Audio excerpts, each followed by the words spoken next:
आकाशवाणी गोरखपुर से प्रादेशिक समाचार।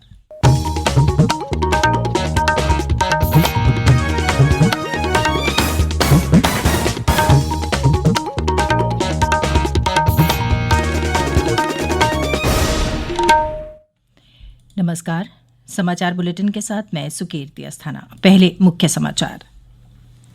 प्रदेश में विधानसभा की 7 सीटों पर उपचुनाव के लिए सुबह 7 बजे से मतदान शुरू। शाम 6 बजे तक कोरोना प्रोटोकॉल को ध्यान में रखते हुए डाले जाएंगे वोट। प्रदेश से राज्यसभा की 10 सीटों पर खड़े हुए सभी 10 उम्मीदवारों को कल घोषित किया गया निर्विरोध निर्वाचित। निर्वाचन आयोग ने राज्य में खंड स्नातक और खंड शिक्षक निर्वाचन क्षेत्रों की 11 सीटों पर चुनाव कार्यक्रम किया घोषित। 5 नवंबर को जारी होगी अधिसूचना, 1 दिसंबर को डाले जाएंगे वोट। और केंद्र सरकार ने आपात ऋण सुविधा गारंटी योजना की अवधि 30 नवंबर तक बढ़ाई।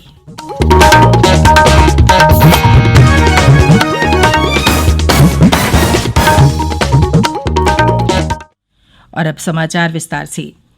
प्रदेश में विधानसभा की 7 सीटों पर उपचुनाव के लिए अब से थोड़ी देर पहले मतदान शुरू हो चुका है। शाम 6 बजे तक कोरोना प्रोटोकॉल को ध्यान में रखते हुए वोट डाले जाएंगे। मतदाता कोरोना नियमों के तहत मतदान केंद्रों पर आना शुरू हो गए हैं, जिसमें महिलाओं की संख्या अधिक है। मतदान के लिए सुरक्षा के कड़े प्रबंध किए गए हैं। जिन विधानसभा सीटों के लिए आज मतदान हो रहा है वो सीटें हैं अमरोहा की नौगांवा सादात, बुलंदशहर, टूंडला, उन्नाव की बांगरमऊ, कानपुर नगर की घाटमपुर, देवरिया और जौनपुर की मल्हनी। मतगणना 10 नवंबर को होगी। टूंडला विधानसभा क्षेत्र में मतदान के बारे में वहां से हमारे प्रतिनिधि ने बताया। मैं इस वक्त फिरोजाबाद टूंडला विधानसभा क्षेत्र 368 बड़तरा पर खड़ा हूँ। यहाँ मतदाताओं की लंबी लंबी लाइनें लगी हुई हैं। मतदाता मास्क लगाकर गोल घेरों में खड़े हुए हैं। मतदाताओं को प्रवेश से पूर्व सैनिटाइजर किया जा रहा है और अमिट स्याही लगाने के बाद उनको ग्लिप्स देकर ईवीएम का बटन दबाने की परमिशन दी जा रही है। मतदान शांतिपूर्ण तरीके से चल रहा है। लियाकत अली, आकाशवाणी समाचार, फिरोजाबाद। इस उपचुनाव के लिए होने वाले मतदान में 24,34,000 मतदाता पंजीकृत हैं, जिनमें से 11,30,000 महिलाएं हैं। 7 सीटों के लिए 88 प्रत्याशी मैदान में हैं, जिनमें से 9 महिला प्रत्याशी हैं। राज्य के मुख्य निर्वाचन अधिकारी अजय कुमार शुक्ला ने आकाशवाणी को बताया कि कोरोना के मद्देनजर सभी आवश्यक उपाय किए गए हैं। प्रत्येक मतदान केंद्र पर प्रवेश से पहले मतदाताओं के शरीर का तापमान लिया जाएगा। प्रदेश से राज्यसभा के लिए 10 सीटों पर द्विवार्षिक निर्वाचन 2020 के लिए घोषित कार्यक्रम के अनुसार कल अपराह्न 3 बजे तक नाम वापसी की अंतिम तारीख समाप्त हो जाने के बाद परिणामों की घोषणा कर दी गई। 10 सीटों पर खड़े हुए सभी 10 उम्मीदवारों को निर्विरोध निर्वाचित घोषित कर दिया गया। निर्वाचन अधिकारी अशोक कुमार ने बताया कि निर्वाचित सदस्यों को प्रमाण पत्र जारी कर दिए गए हैं। ये सदस्य हैं केंद्रीय मंत्री हरदीप सिंह पुरी, अरुण सिंह, नीरज शेखर, ब्रजलाल, हरिद्वार दुबे, श्रीमती गीता शाक्य, श्रीमती सीमा द्विवेदी, BL वर्मा, राम गोपाल यादव और रामजी गौतम। हरदीप सिंह पुरी का प्रमाण पत्र संसदीय कार्य मंत्री सुरेश कुमार खन्ना ने प्राप्त किया और राम गोपाल यादव का निर्वाचन प्रमाण पत्र उनके प्रतिनिधि को प्राप्त कराया गया, जबकि अन्य सदस्यों ने स्वयं उपस्थित होकर अपने प्रमाण पत्र प्राप्त किए। प्रदेश सरकार ने शायर मुनव्वर राणा के खिलाफ फ्रांस में आतंकवादी गतिविधियों का समर्थन करने के मामले में प्राथमिकी दर्ज की है। इस संबंध में लखनऊ के हजरतगंज थाने में मुकदमा दर्ज किया गया है। उनके खिलाफ भारतीय दंड संहिता की विभिन्न धाराओं सहित IT अधिनियम के तहत समुदायों के बीच घृणा फैलाने के आरोप लगाए गए हैं। उन पर आरोप है कि उन्होंने हाल ही में फ्रांस में आतंकवादी गतिविधियों का समर्थन करने वाले साक्षात्कार दिए थे। रेलवे बोर्ड के अध्यक्ष विनोद कुमार यादव ने कहा है कि त्योहारों के दौरान और अधिक रेलगाड़ियां चलाई जाएंगी ताकि प्रत्येक यात्री को कन्फर्म टिकट मिल सके।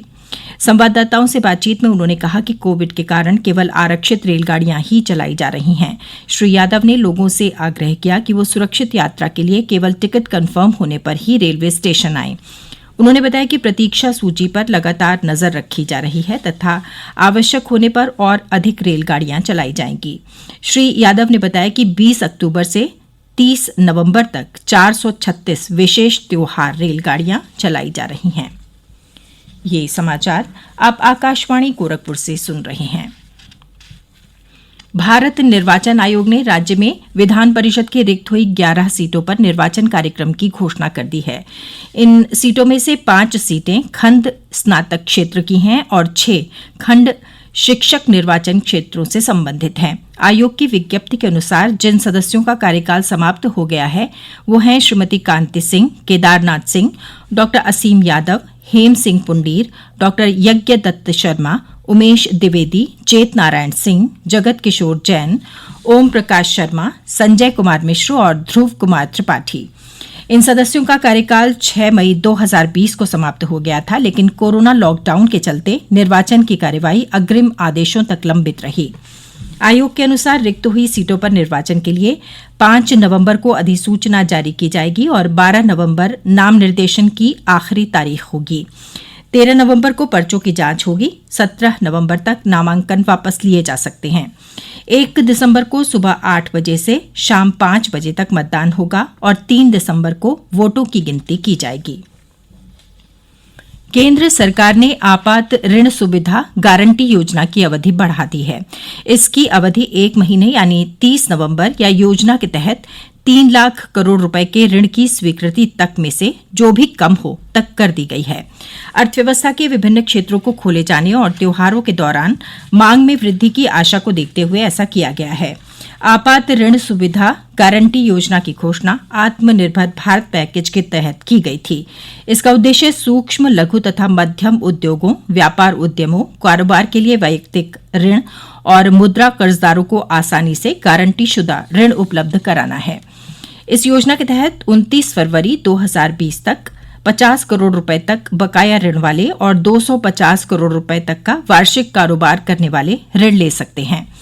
बैंकों तथा वित्तीय संस्थानों को अधिकतम 9.25% और गैर बैंकिंग वित्तीय कंपनियों को 14% ब्याज दर पर ऋण दिया जाता है। ऋण की अवधि 4 वर्ष है। इसमें मूल भुगतान पर 1 वर्ष ऋण स्थगन की अवधि शामिल है। इस योजना के तहत अब तक 60,67,000 लाभार्थियों को 2,03,000 करोड़ रुपए का ऋण स्वीकृत किया गया है। 1,48,000 करोड़ रुपए की राशि का ऋण दिया जा चुका है। राज्य सरकार ने कहा है कि कोरोना का संक्रमण कम जरूर हुआ है, लेकिन खतरा अभी टला नहीं है, इसलिए लगातार सावधानी और सतर्कता बरतने की जरूरत है। मुख्य सचिव राजेंद्र तिवारी ने कल लखनऊ में वीडियो कॉन्फ्रेंसिंग के द्वारा कोविड-19 की समीक्षा बैठक में कहा कि अस्पतालों में आने वाले सभी गंभीर मरीजों का कोविड टेस्ट सुनिश्चित किया जाए। उन्होंने कहा कि सही सर्विलांस, गुणात्मक उपचार और सही समय पर इलाज से रोगियों की ज्यादा संख्या में जान बचाई जा सकती है। उन्होंने कहा कि होम आइसोलेशन में रखे गए मरीजों का रोज अनुश्रवण किया जाए और पहले, चौथे और 7वें दिन मरीजों के घर पर विजिट की जाए। उन्होंने कहा कि जिन क्षेत्रों में डेंगू के ज्यादा मरीज संज्ञान में आए हैं वहां टीमें भेजकर साफ सफाई, एंटी लार्वा का छिड़काव तथा अन्य आवश्यक व्यवस्थाएं सुनिश्चित की जाएं, जिससे बीमारी के प्रसार को रोका जा सके। मुख्य सचिव ने कहा कि प्रशासन, पुलिस और सिविल सोसाइटी के सहयोग से कोविड-19 की रोकथाम के लिए मास्क पहनना, नियमित हाथ धोना और सामाजिक दूरी बनाए रखने की आदत को प्रोत्साहित किया जाए और घर घर ये संदेश प्रसारित किया जाए कि कोरोना संक्रमण का खतरा अभी टला नहीं है, इसलिए लगातार सावधानी और सतर्कता की जरूरत है। राज्य में पिछले 36 घंटों के दौरान कोरोना के 1,788 नए मामले सामने आए, जबकि इस दौरान 2,040 रोगी ठीक हुए हैं। स्वास्थ्य विभाग के अनुसार इस समय राज्य में 23,035 कोरोना के सक्रिय मामले हैं। अब तक 4,55,498 रोगी कोरोना से पूरी तरह से ठीक हो गए हैं। देश में कोविड संक्रमण से ठीक होने का प्रतिशत लगातार बढ़ रहा है। अब तक 75 लाख से अधिक लोग स्वस्थ हो चुके हैं। देश में स्वस्थ होने की दर 91.68% हो गई है। पिछले 36 घंटों के दौरान लगभग 53,000 मरीज ठीक हुए हैं। इस दौरान संक्रमण के करीब 45,000 नए मामले सामने आए हैं।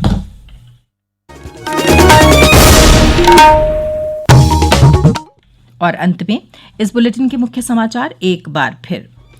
प्रदेश में विधानसभा की 7 सीटों पर उपचुनाव के लिए सुबह 7 बजे से मतदान शुरू। शाम 6 बजे तक कोरोना प्रोटोकॉल को ध्यान में रखते हुए डाले जाएंगे वोट। प्रदेश से राज्यसभा की 10 सीटों पर खड़े हुए सभी 10 उम्मीदवारों को कल घोषित किया गया निर्विरोध निर्वाचित। निर्वाचन आयोग ने राज्य में खंड स्नातक और खंड शिक्षक निर्वाचन क्षेत्रों की 11 सीटों पर चुनाव कार्यक्रम किया घोषित। 5 नवंबर को जारी होगी अधिसूचना। 1 दिसंबर को डाले जाएंगे वोट।